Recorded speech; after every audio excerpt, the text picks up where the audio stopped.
Hi everyone, it's time for another micro interaction. This one is going to be this cool little sun moon thing, okay? And it's going to be using things like our pen tool or the vector drawing techniques we learned earlier on. So instead of just like moving things around and changing colors, we're actually going to distort stuff. All right, let's get started. All right, so this is where our sweet new vector drawing pen tool skills are going to come into play. So first thing I'm going to do is draw artboard with my artboard tool. I'm going to make a little icon backing. Okay, so I'm going to copy this just because I want the rectangle. I want it to be square. So I'm going to make it 51 by 51. I get rounded corners. How many rounded corners? 5. Messing about down now. 8. That'll do. Okay, so I've got this. I'm going to lock it. Command L, Control L on a PC. I'm going to unlock it because I need to rotate it for no good reason. Anyway, so we're going to start with the sun and move to the moon. We're going to draw the sun, ellipse tool, drag it out, give it no fill. I'm going to give it a border of that kind of slight off-white. I'm not sure why I like that at the moment. I'm going to use 3. It's fine. Get it in the middle of everything. Nice. And I want to put my little sun sparkles around the outside. So I'm just going to use the line tool, draw them out. And I wish you could change the default. It's always 1 and it's always this gray color. So I'm going to change it to that off-white. I'm going to change it to 3 and it's a test. How do I get the little rounded ends here? Remember? Okay, because I don't want the little stubby ends. It's the capping. Okay, so with it selected over here, it's this rounded cap. Nice, so that's that one. Is that centered? Kind of is. I'm going to make a duplicate of them. I'm going to select both of them. I'm actually going to group them, makes them easier to rotate. So group it, copy it, paste it, hover just about outside of it, copy it, paste it. If you just hold nothing down, it can move these things around, which is cool. But if you hold shift while you're rotating it, it will lock it into kind of like basic. I want it to be 45-degree angles kind of all the way around. The reason I grouped it, just so that it pivots around this middle point. So now what I want to do is I want to select all these guys and ungroup them because I want to animate them separately, right? So ungroup. So I got a bunch of different shapes. It's all a bit big. So I'm going to select it all because my background is locked. It allows me to do that. Even then, still too big. Remember, you should be at Command 1 or Control 1 to realize how big your icon is. Massive. That's going to be enough for the moment. Cool. Move on, Dan. All right, can't do it. I'll fast forward it though. So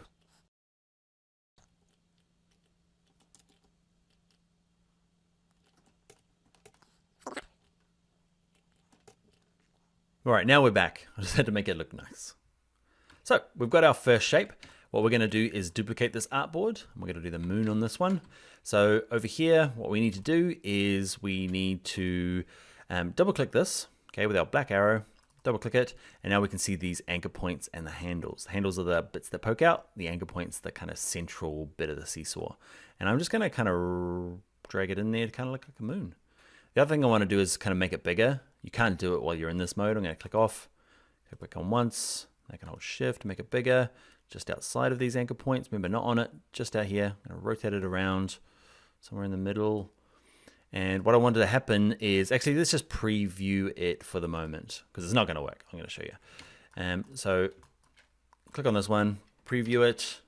First of all, I haven't added my animation. So when this gets clicked, I'm going to switch to prototype mode. When the button gets clicked, it's going to go tap and it's going to go to auto animate. Cool. So let's give that a go. Ready, steady, boom. Just kind of faded. You're like, yeah, that seemed not what I wanted. Watch what happens. Just fades across. This happens because of one of the rules. We can break the rule, but it means that, remember here on my layers panel, if I click on this one, I've got an ellipse. And you can see the little icon. It's like, I am an ellipse. I'm clearly a square. Over here, because we've destroyed that ellipse, I'm no longer an ellipse. I'm this little pin path type thing. So there's different names, which is not really the problem. It's mainly that it's a kind of a different core object. So to make this guy over here, instead of being an ellipse, you can't make them both ellipses because he's not an ellipse, but you can make them both paths. So with this selected, go to object and go down to path and convert to path. You are no longer an ellipse. You can see he's a path. Problem is, here's a different name.